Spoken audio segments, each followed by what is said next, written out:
Hey guys, what's up? It's me, Emkwan. Peace and blessings to you all out there.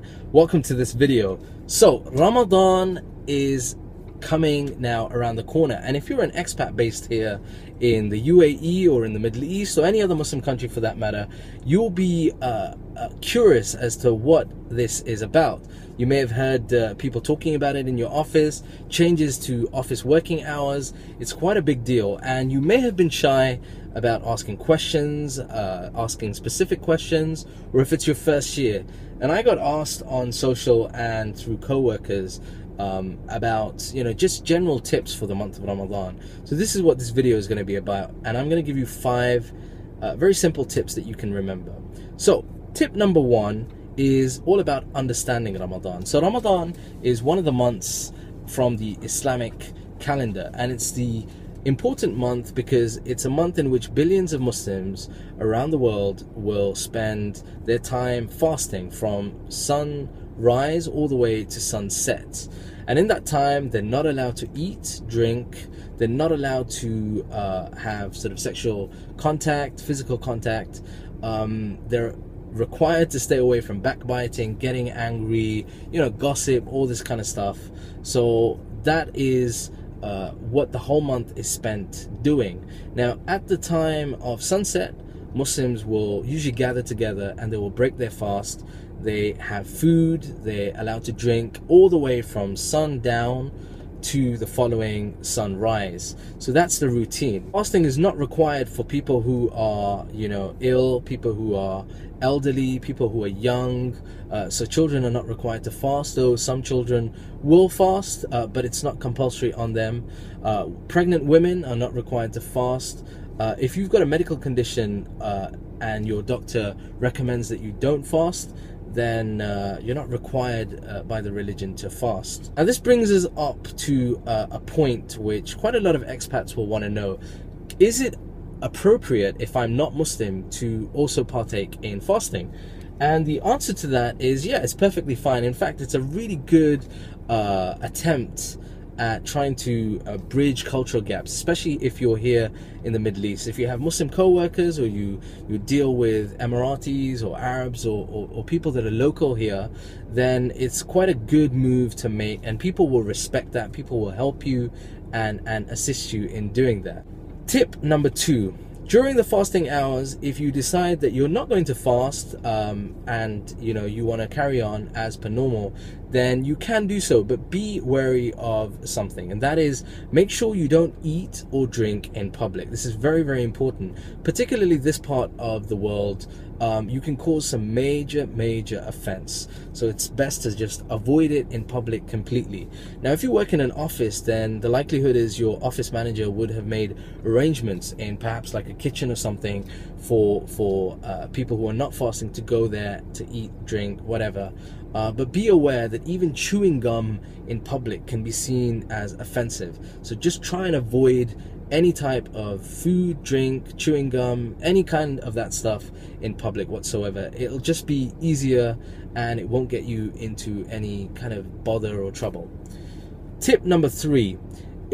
There is something called iftar, which happens when people break their fast, and this usually happens around sunset. And the likelihood is that you may be invited to an iftar. If you are, try not to turn it down. If you can attend and there's no kind of emergency, then take part, go. Don't be shy in attending. People will make you feel very, very comfortable about that. So there's no issue to worry about when it comes to eating at an iftar. In fact, you can cause offense if you turn down an iftar. So it's best to probably go, even if you spend 15 minutes, half an hour, longer is better. It's always good, and it's a perfect time to get to know people on a completely different level. Usually when people invite you to an iftar, it's when people are much more informal with you, so you can kind of enjoy people's company in a completely different way. So go for it, and there's free food, so that's always a win-win situation.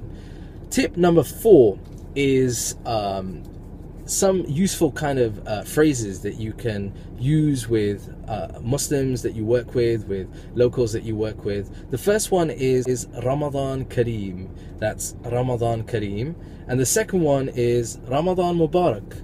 Ramadan Mubarak. Now these two statements basically mean happy greetings for Ramadan, and they are in the Arabic language. And if you say that to people who are Muslim, then you are going to immediately grab people's soft side. People really appreciate, particularly in this part of the world, when outsiders make an effort to try and get to understand the culture and to partake in the culture as well. So you won't be causing any offense if you say that. There's no real way of saying that wrong. Even if you do say that wrong, people will correct you in the most appropriate way, so don't worry about using those terms. So Ramadan Kareem and Ramadan Mubarak.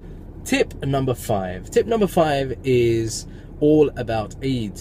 Now, at the end of the month of Ramadan, Muslims across the world will have a massive feast, and that's commonly known as Eid al-Fitr.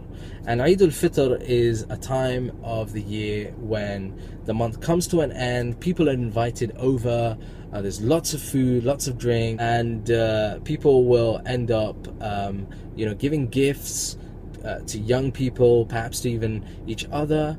You may be invited to one of those events, and the same with the iftar.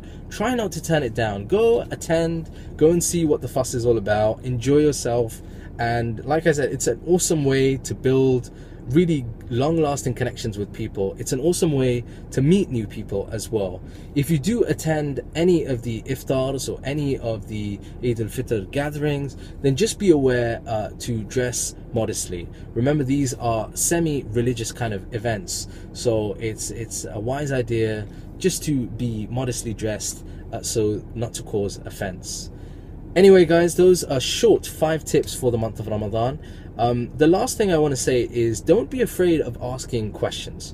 If you see somebody who is fasting, it's the best way of breaking the ice, the best way of getting on with people is to ask them genuine questions. Trust me when I say this, you will not be causing offense. Don't be afraid of asking questions. Don't be afraid of asking specific questions, things like, how long do you fast for? How is it to fast? People here in this part of the world absolutely love that, and it shows a type of respect as well, and you will get a completely open, warm welcome from people when you ask these questions. Anyway guys, I hope you've enjoyed this video. If you have, please remember to give it the thumbs up rather, and if you think it's going to be useful to someone, then please hit that share button down below. If you haven't already, hit subscribe. Join us on this channel, Emkwan TV. Have any comments? Leave them down below. Have any questions? Leave them down below, and you can contact me on social at Twitter at Emkwan and Instagram at Emkwan, and I'll be happy to answer any questions that you have.